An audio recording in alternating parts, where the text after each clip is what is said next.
جریج نے میرے ساتھ زنا کیا ہے، میرے ساتھ زبردستی کی ہے۔ یہ جریج کی اولاد ہے۔ لوگوں کو بڑا غصہ آیا، جنگل میں گئے اور اس کے پورے گرجا گھر کو توڑ دیا۔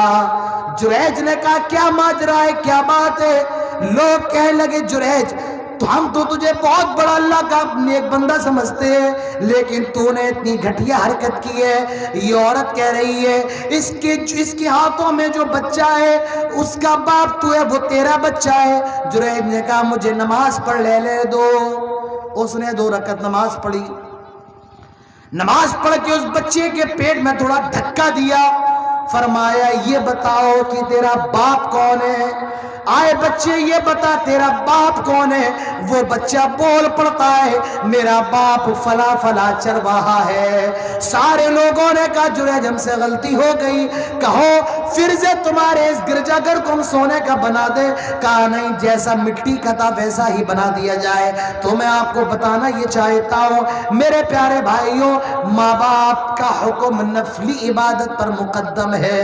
اگر ماں باپ حکم دیں آپ کو نفلی عبادت ترک کرنا پڑے گی، نفلی عبادت ترک کرنا پڑے گی۔ اگر ماں باپ حکم دیں، ماں باپ کی خدمت کرو۔ اگر دعائیں قبول نہیں ہو رہی ہیں، ماں باپ کے پیر دباؤ، ان کی خدمت میں اپنا وقت گزار دو، کیونکہ ماں باپ کی خدمت کرنے والوں کی دعا اللہ تعالیٰ قبول فرماتا ہے۔ بڑا مشہور واقعہ ہے، وہ 3 لوگ غار کے اندر پھنس گئے اور غار کا منہ بند ہو گیا۔ 3 لوگ اپنے اپنے نیک عمل کا وسیلہ دیتے ہیں، اور ایک آدمی وسیلہ کیا دے رہا ہے؟ ماں باپ کے تعلق سے۔ ایک آدمی کہتا ہے آئے اللہ میں چرواہا ہوں، اپنے جانوروں کو چرا کر کے جب شام کو گھر پر آتا ہوں تو ان کا دودھ دوتا ہوں اور اپنے ماں باپ کی خدمت میں پیش کرتا ہوں۔ آئے اللہ ایک دن میں جانور چراتے چراتے دور نکل گیا اور مجھے لوٹنے میں کافی تاخیر ہو گئی۔ آئے اللہ میرے ماں باپ میرا انتظار کرتے کرتے سو گئے، میں لوٹ کر آیا، میں نے دودھ دویا۔ آئے اللہ لیکن میرے ماں باپ سوئے ہوئے ہیں، میرے ماں باپ لیٹے ہوئے آرام کر رہے ہیں، سوئے ہوئے ہیں، میرے دل کو گوارا نہ ہوا میں اپنے ماں باپ کو جگا دوں، لیکن اللہ میرے بچے بھی بھوک سے تڑپ رہے ہیں، میرے دل کو یہ بھی گوارا نہ ہوا کہ میں اپنے ماں باپ سے پہلے اپنے بچوں کو دودھ پلا دوں۔ آئے اللہ میں اپنے ماں باپ کے قدموں کے پاس بیٹھا رہا، میں نے پوری رات اپنے ماں باپ کے قدموں کے پاس گزار دی۔ آئے اللہ میں نے ان سے پہلے اپنے بچوں کو دودھ نہ پلایا۔ جب یہ اپنے اس نیک عمل کا وسیلہ دیتا ہے اور اللہ کی بارگاہ میں دعا کرتا ہے، میرے پیارے بھائیوں اس چٹان کا تھوڑا سا منہ کھل جاتا ہے۔ تو میں آپ کو بتانا یہ چاہتا ہوں ماں باپ کی خدمت کرو، ماں باپ کی خدمت کرنے سے اللہ تعالیٰ دعائیں قبول کرتا ہے۔ کتنے فائدے ماں باپ کی خدمت کرنے کے، اللہ دعا بھی قبول کر رہا ہے، پیسہ آ رہا ہے، کاروبار میں برکت ہو رہی ہے، خوب اناج ہو رہا ہے، خوب مکہ ہو رہی ہے، اور عمریں بھی لمبی ہو رہی ہے ماں باپ کی خدمت کا۔ اور ساتھ میں بعد میں کیا مل رہا ہے بھئی؟ دنیا کے اندر تو یہ فائدہ ہے، اور آخرت میں کیا مل رہا ہے اس تو سمجھ میں نہیں آ رہا ہے کچھ بھی۔ ارے جنت مل رہی ہے، کیا مل رہا ہے؟ جنت مل رہی ہے۔ تو ماں باپ کی خدمت کرو۔ ماں باپ ہوتے کیا ہے؟ ایک تابعی ہے، ان کا نام ہے اویس القرنی۔ کیا نام ہے؟ اویس القرنی، تابعی ہے۔ اللہ کے نبی فرماتے ہیں سب سے بہترین تابعی کون ہے؟ اویس القرنی ہے۔ یہ کون ہے؟ یہ یمن کے رہنے والے ہیں۔ جب انہوں نے اسلام کے بارے میں سنا تو اویس القرنی مسلمان ہو گئے، اسلام لے آئے، ایمان لے آئے۔ اویس القرنی اللہ کے رسول سے ملنے جانا چاہتے ہیں، ان کی ماں بوڑھی ہے، حضرت اویس القرنی کو روک لیا، کہا بیٹے اگر تم چلے جاؤ گے تو اس بڑھاپے میں میرا سہارا کون بنے گا؟ اویس القرنی نہیں جاتے۔ اللہ کے نبی کو یہ خبر دے دی گئی تھی، اللہ کے نبی نے اپنے صحابہ سے کہا تھا آئے میرے صحابہ سب سے بہترین تابعی اویس القرنی ہے، جب وہ مل جائے اپنے لیے مغفرت کی دعا کروا لینا۔ حضرت عمر فاروق نے اللہ کے رسول سے یہ سن رکھا تھا، جب بھی میرے پیارے بھائیوں یمن سے قافلے آتے حضرت عمر ان لوگوں سے سوال ضرور کرتے کیا تم لوگوں میں کوئی اویس القرنی ہے؟ تقریباً 22 ہجری کا سال، ہجرت کا 22واں سال ہے، یمن سے قافلہ آیا ہوا ہے۔ حضرت عمر فاروق نے سارے قافلے والوں کو جمع فرمایا اور کہا افیکم اویس القرنی، کیا تم میں کوئی اویس القرنی ہے؟ ایک آدمی اٹھتا ہے کہتا ہے آئے عمر میں اویس القرنی ہوں۔ کہا جو قبیلے قرن سے، جو قبیلے مراد کی شاخ ہے، کہا ہاں۔ آئے اویس کیا تمہاری ماں زندہ ہے؟ کہا ہاں۔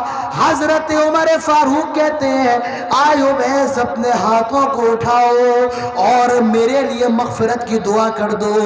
آئے اویس اپنے ہاتھوں کو اٹھاؤ اور میرے لیے مغفرت کی دعا کر دو۔ حضرت اویس القرنی کہتے ہیں آئے عمر یہ کیا کہہ رہے ہو؟ آئے عمر میں آپ کے لیے مغفرت کی دعا کیسے کر سکتا ہوں؟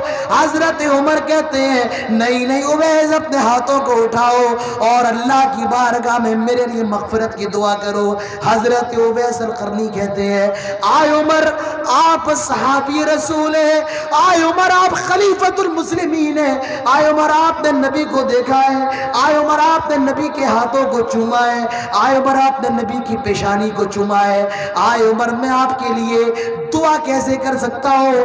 آپ کا مقام تو مجھ سے زیادہ بڑا ہے۔ آئے عمر آپ صحابی ہیں، میں تابعی ہوں۔ آئے عمر آپ نے نبی کے ہاتھ پر بیعت کی ہے، آئے عمر آپ نے نبی کے ہاتھ پر بیعت کی ہے، آئے عمر میں آپ کے لیے مغفرت کی دعا کیسے کر سکتا ہوں؟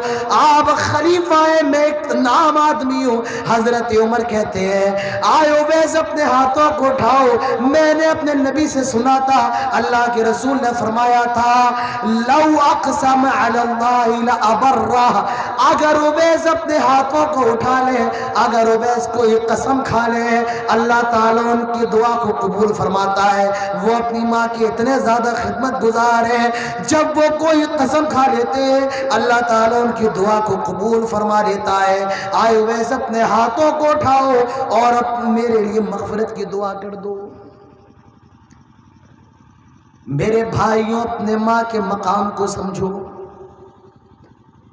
تیری ماں سردی میں سخت ٹھنڈی رات میں وہ گیلے بستر پر سو گئی، لیکن تجھے سو کے بستر پر سلایا۔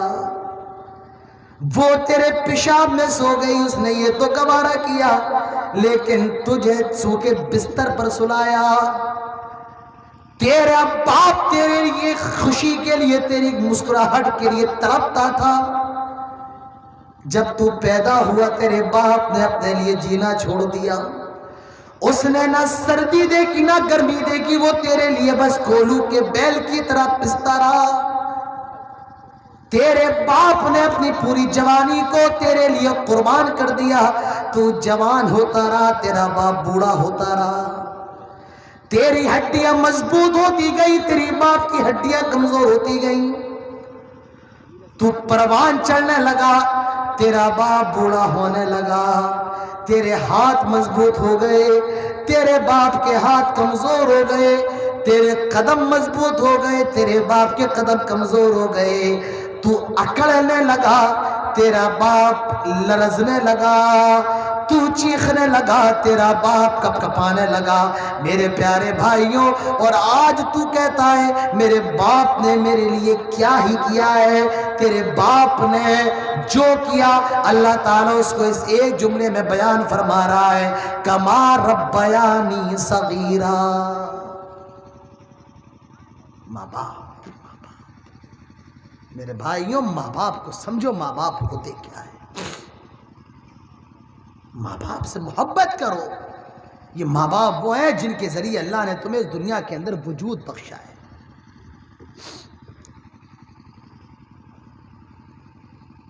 حضرت علی رضی اللہ عنہ کے پوتے علی بن حسین بن علی، یہ کون ہے؟ حضرت علی کے پوتے ہیں۔ کیا نام ہے ان کا؟ علی بن حسین بن علی بن ابو طالب، یہ حضرت علی کے پوتے ہیں اور حضرت حسین کے بیٹے ہیں، اور انہی کا لقب ہے زین العابدین۔ کیا لقب ہے؟ آپ لوگ تو سمجھتے کچھ نہیں ہے، بات سمجھ میں نہیں آ رہی ہے۔ انہی کا لقب زین العابدین ہے، اور یہ حضرت علی کے پوتے ہیں، علی بن حسین بن علی، ان کا چرچا